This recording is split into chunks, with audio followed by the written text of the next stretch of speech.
paging Dr. Noel, Dr. Imani, Dr. Britton, Asha. What's up, girl's name? Shanee.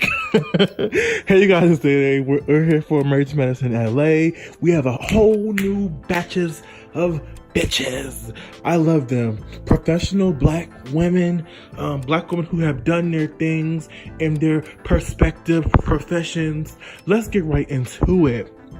So let's start off with the doctors. First, we have Dr. Noel. I'm starting off with her because we know the least about her. We haven't really gotten too into what Dr. Noel got going on, but she is a family medicine physician, and she also does like fillers and Botox and shit. Because she was giving Asha Botox. She is a mother. She has one daughter, but I don't think she's married. I think she's a single mother. She came to LA to be a dancer. Now, I've seen some people trying to say she was a stripper. I don't think she was a stripper. I just don't think she was. I think that she was some kind of dancer of some sorts. Don't know what kind of dancer she was, but I'm not seeing that she was a stripper. Okay, so stop that mess. I like Dr. Noel. I like her. Approved. Check mark. Then we have Dr. Britton. Britton is Contessa's best friend. You know, Contessa was, she was in Contessa's marriage.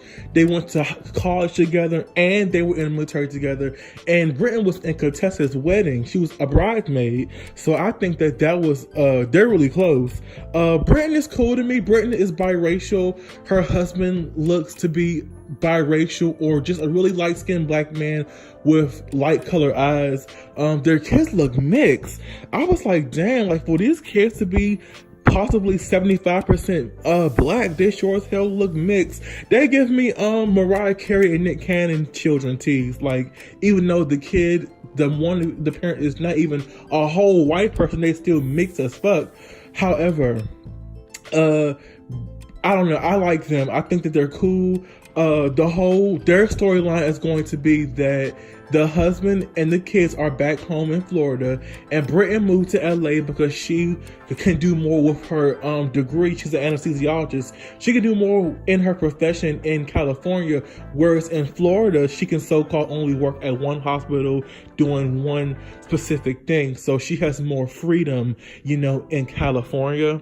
Now, some might say she's only here for the show, but I'm gonna give Britton the benefit of the doubt and just take her word for it.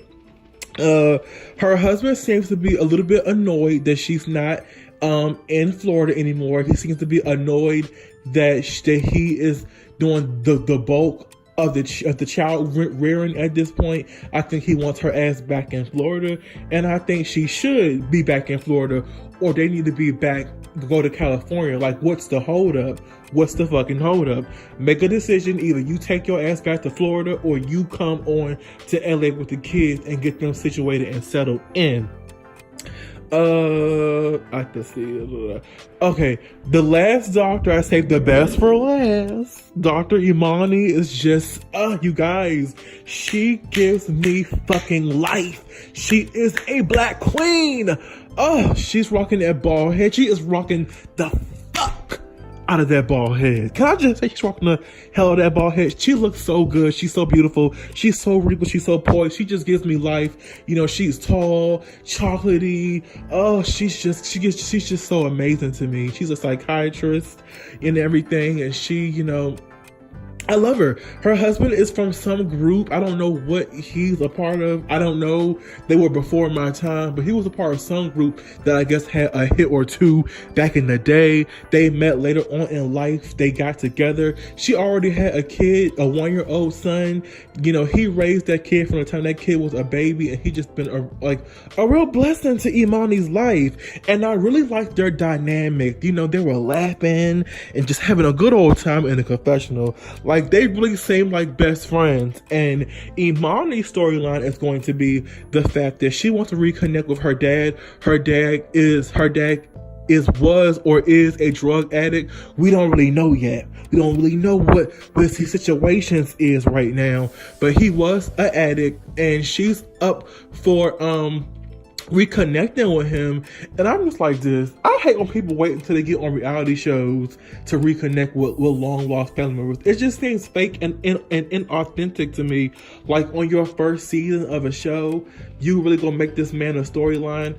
But I guess I like her. She's my favorite. So it's not that I'm hating on her, but I'm just kind of giving her the, my side eye is showing. I'm giving her the side eye. I'm looking at you real funny as far as the situation, Dr. Imani. But she's all for it. The husband is against it. And I think that he's against it because, it's a lot being the child or a relative of a drug addict parent or family member. So I just think that he's skeptical of what kind of energy or what problems that he may or may not bring into their life when they reconnect. And I feel like these are valid concerns. And I appreciate the fact that Dr. Imani has someone who will tell her the real, no matter what, no matter what, he's giving her the real and the raw, his truth, basically. I appreciated that. Okay, now we have the Drs Wives. Now, 2 of the Drs Wives are full-time cast members, and then one of them is a front of the show. Let's start with Asha. Asha is married to a physical physician or some sort. I don't really know what he does, but he's a doctor. And Asha is a actress. I think she's a part of a web series that's here on YouTube, I believe. And I like her. She gives me good vibes. Her husband is sexy as fuck. I'm like, yes, sexy black man. And yes, beautiful black queen. They give me #black love. So do the next one. As far as Asha, her storyline is going to be the fact that she's 39 and she wants to have a kid with her husband. However, her husband's on the fence. They were well, first she went to visit Dr. Noel and get some Botox, and they were talking about how on last episode, what is her name? Dr. Simone from the ATL franchise told her that you need to hurry, but get pregnant because you're older. And one thing that Dr. Simone said that I don't really believe or agree with, it was that she told her, well, you can't really freeze eggs after a certain age. But I'm like, didn't Kenya Moore, damn near 50, just freeze her eggs and have a baby? So I'm just like, how is that so? Like, maybe they'll do it in other countries, maybe. Because I think Kenya Moore did go to the Caribbean to get her procedure done with in vitro. So maybe they don't do it here in the States. I'll have to look that up to see what's good with that, because that don't seem right to me. But I feel like the clock is ticking, the pressure is on. She's talking to her husband. Her husband's like, I'm not really sure. We have to look at the finances. But I think that for some reason, he's not feeling having a kid. And Asha is, she's here for it. She wants this kid. And then we have Shanee. Shanee is another doctor's wife. Her husband is an urgent care physician. She is the Martha. She is the Jamaican, the self-proclaimed Jamaican Martha Stewart. She cooks, she cleans, she's rubbing her husband's feet. She's a property manager. She manages over 400 homes, and I'm just like, that's a lot of homes to manage by yourself. I'm like, go ahead, Shanee. They have 2 kids. They have an older daughter and a 5-year-old son. I missed the daughter's age. And they're just a cute little small family. Like, her husband, Dr. Robert, is really small and petite, and so is she. But she's a little bit taller than him. I think I saw. They met in college. He was her tutor, and I guess they connected that like that.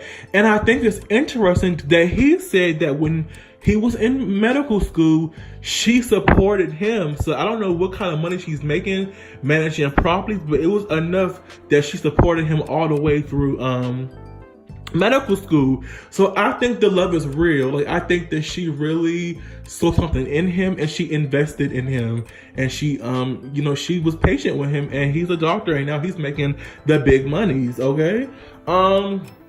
Her friend Jasmine is also a doctor's wife. Jasmine gives me also biracial, but she's not white passing like Britain is.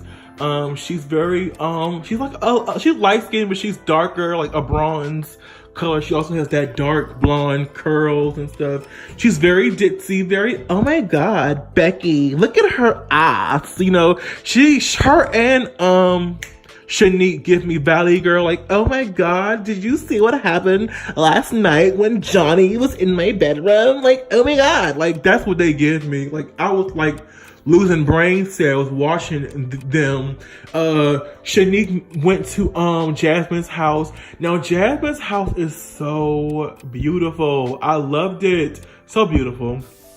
Like the whole grand staircase thing, I fucked with it. But they were at her house doing a photo shoot. Shanee was in gummy bears posing. Gummy bears is her husband's favorite candy. I was like, okay, this is cute. You know, he eats gummy bears and he eats you as well. I'm like, okay, I feel this. I like this. It was cute to me. She's throwing a birthday party for her husband. It was a Jamaican thing. They had Jamaican food, Jamaican music and shit like that.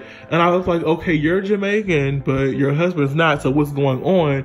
But she did say that he likes all things Jamaican, including her. So I'm like, okay.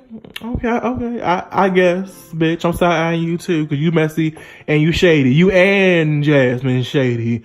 I'm on the fence with them too. I'm not gonna lie. Jasmine and Shanee, I don't know. I might like them. I might not. It's not solid with them. So at the party, Asha's husband couldn't make it, so she brings Dr. Heavenly. Everybody comes. I think Brittany and her husband come first. Shanique and her husband are grilling them about what's going on. Are you coming to Florida or are you coming to California, LA? And I want to say that Shanique was being a little bit judgmental, just a little bit. I did sense a tinge of judgmental in her confessional when she was like, I could never, not be near my kids. I would die. But that's Britain. That's you or you, and Britain is Britain. But however, Britain's husband is so through with her not being around the kids. He just sick and tired of doing it all by himself. But like Britain said, mothers do it all the time, so why can't a dad? I'm like, that is true. So the main thing that happened this episode was that at this party, Shanique and her husband invited Asha's husband's ex-girlfriend, and not just her ex-girlfriend, but the girlfriend directly before he met Asha. And I feel like when it all came about, I thought it was real messy and shady that Shanique even brought her up. Like, she's your guest. Why are you bringing her up to Asha's friends in y'all friend group that, oh, Asha's ex-husband's girlfriend is here? Like, why even bring that up? You bitch, you were being messy. You were being messy for the sake of the show or whatever, but messy is messy. Reasons or not, you were being messy. And I also think it was whack as fuck that she did not give Asha a heads up. Now, on paper, like she said, she can't control the fact that her husband invited her. They are friends. But I think the way she went about it was messy and trifling, if you ask me. However, Asha, you did the most. Like, Asha, you were pressed. You were obviously pressed by his ex-girlfriend being there, but I wish that you weren't pressed. Like, I wish she would have played it cool and was like, you know what? Who gives a fuck? Okay, she's here, and what? I had the ring, and this, that, and the third. But I thought it was real interesting how when they were going back and forth, Shanique was kind of like, you're insecure. You're acting real insecure. And my thing is this, whether she is insecure or not, I felt like the way that Shanique was talking to her was not how a friend would talk to a friend. Like, if I seen that my friend was insecure by a decision that I made, I don't think I would have been all like, girl, you're insecure. And if you were this, that, and the third, I wouldn't have done that. I would have handled it with a little bit more care because she's my friend. And then on top of that, while they were going back and forth, Jasmine, Shanique's friend, chimed in and was like, what, do you really care about the situation or not? You have the ring. This, that, and the third. You're like kind of getting snappy with Asha. Asha kind of played it cool. It's like she was upset, but she didn't take it there. And she ended up leaving. And I was like, you know what? And then Heavenly's messy ass Heavenly tried to get some mess started and bring Asha to go talk to the ex, and Asha was like, "No, I'm cool on that. I don't really want to do that." And I'm like, "That's right, Asha. You ain't that messy. Go on and you leave." And her and Heavenly left, and I'm just like, you know what? I like this show.